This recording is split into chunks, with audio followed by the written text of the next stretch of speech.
Get ready with me whilst I tell you how I thought to travel the world at only 19 years old.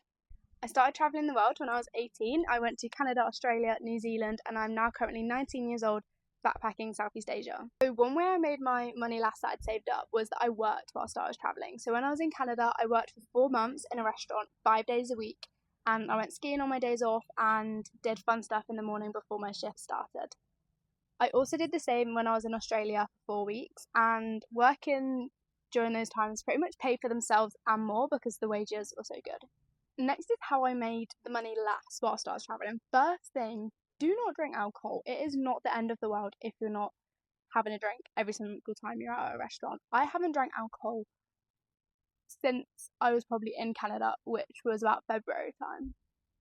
And I know some people will be like, oh, I could never live without it. But I was never a really big drinker anyway, so I was perfectly fine without the alcohol. But it also is so expensive. Especially here, it is like the price of a meal. Whereas if you're weighing up having a meal or having alcohol, obviously you need food to eat.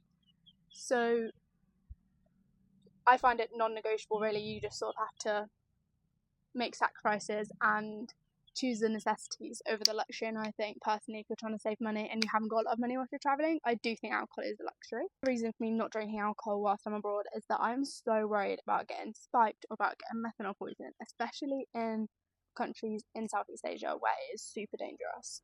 I'm also a little bit of a princess when it comes to accommodation. I only stay in hotels. I've stayed in one hostel when I was in New Zealand because it is so expensive in New Zealand and Australia, but other than that, I have stayed in hotels and they've been so nice. And they are so cheap here in Southeast Asia. We've been to Indonesia and Philippines and everything so far. And the hotels here are so cheap and affordable, especially if there's 2 of you. So I'm traveling with my partner and it is so cheap when you just sort of split the cost 50-50. We haven't paid more than £7 for a room, and they've all been really nice rooms. Like right now I've literally got a private beach behind me and we paid, I think it was £7 for this room, which is more on the expensive side, which is crazy for me to say that £7 a night is on the more expensive side if you want to be a little bit more bougie on a budget, because some hostels I've seen are actually more expensive than the hotels. But if you're solo or you want to make friends, then hostels is the way to go because you don't make friends in the hotels. So you need to either get yourself out there and go to places where people are being really social to make friends, or you just kind of keep to yourself. Another way where we don't spend that much money is we eat at local restaurants. And I was really scared about getting food poisoning and getting barley belly. I did not get barley belly in Bali. I ate local food. I always brushed my teeth with bottled water. But I ate the local food and it was always so good and it was so cheap for such big portions.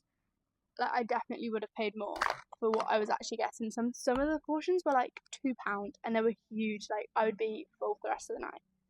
Tip I would say is don't do every single activity that you see online. You will not be able to keep up with the prices if you are paying for an activity every single day. We sort of pick a place, choose one big activity or maybe one that were more expensive side, maybe like £40, and then we look at other ones which are cheaper, free things to do, because some of the best things are just relaxing on a beach or going for a lovely beach walk and it's completely free. Another one is you are going to have to make sacrifices. You are not going to be able to be eating at the nicest restaurants or buying clothes every single week because it will just eat away at your budget. So you are going to have to make sacrifices and choose less fancier places but still taste amazing and good quality 5-star, but just doesn't look as aesthetically pleasing for the photos. I promise you it will be half the price as those boutique restaurants. Another tip I would say would definitely be have a set budget that you have to stick to for the week. Inside that budget includes the money for accommodation, food, activities that you want to do for the week, because if you know how much you need to spend then you'll be conscious and watching it, whereas if you don't have a budget you'll end up spending way too much money than you thought you were going to spend. Those are my main tips for how to fund your travel at such a young age. If you would like a more in-depth video on how much money you should be budgeting a week, a month in each country, then let me know which country you'd like me to do, as it all varies between different countries. And if you'd like me to give you any recommendations on where to go, where to stay, where my favourite places was, then just let me know in the comments. Thanks for watching the video and I hope you'll give me a follow. I post loads of travel content, travel recommendations, get ready with me's, girly stuff, funny videos. I even drag my boyfriend into most of the videos because he is hilarious on camera. So give me a follow if that's your vibe.